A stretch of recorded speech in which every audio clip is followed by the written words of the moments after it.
დამდეგი ახალი წელი მიულოცეს ბათუმის დღის ცენტრისა და დედათა და ბავშვთა თავშესაფრის ბენეფიციარებს. წინა საახალწლო შეხვედრა პატარებს სარეაბილიტაციო ცენტრმა თანამ და ბათუმის საერთაშორისო ტერმინალმა რივიერაში მოუწყო. სანტა ფიფქია ბევრი ტკბილეული სიმღერა, ცეკვა და საჩუქრები. სტუმრების განწყობაზე ორგანიზატორებმა მაქსიმალურად იზრუნეს. იმისთვის რომ თანას ბენეფიციარებმა უკეთეს პირობებში იცხოვრონ, ბათუმის ტერმინალმა სარეაბილიტაციო ცენტრს საჩუქრად 3 კონდიციონერიც გადასცა.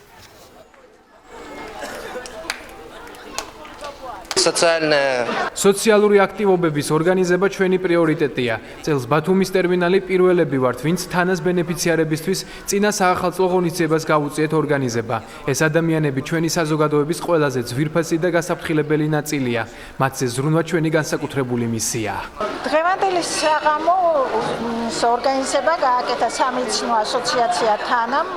ჩვენ ორგანიზაციას გააჩნია დღის ცენტრი შეზღუდული შესაძლებლობის მქონე ბავშვებისათვის და დედათა და ბავშვთა თავშესაფარი და სწორედ ჩვენი ბენეფიციარებისთვის მოეწყო დღევანდელი საღამო. მარტო ჩვენი ძალისხმევით არა, რასაკვირველია, ჩვენ ძალიან დაგვეხმარენ შეპეცე ტერმინალის წარმომადგენლები, რომლებმაც საჩუქრები გადასცეს ბავშვებს.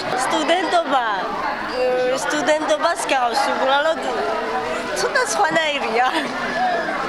და ამიტომ დიდი მადლობა თქვენ, მადლობა კიდევ ერთხელ, გილოცავთ ახალ წელს. იმედია მომავალში უფრო ფართოდ გამოვართ საზოგადოებაში და აღარ იქნება ჩვენს მიმართ ცოტა სხვანაირი წარმოდგენები, ასე რომ ვთქვათ, ცოტა სხვანაირი აზრები და ჩვენც იმედია მიგვიღებენ ისევე როგორც დანარჩენებს და ჩვენც ქვენაირები ვართ.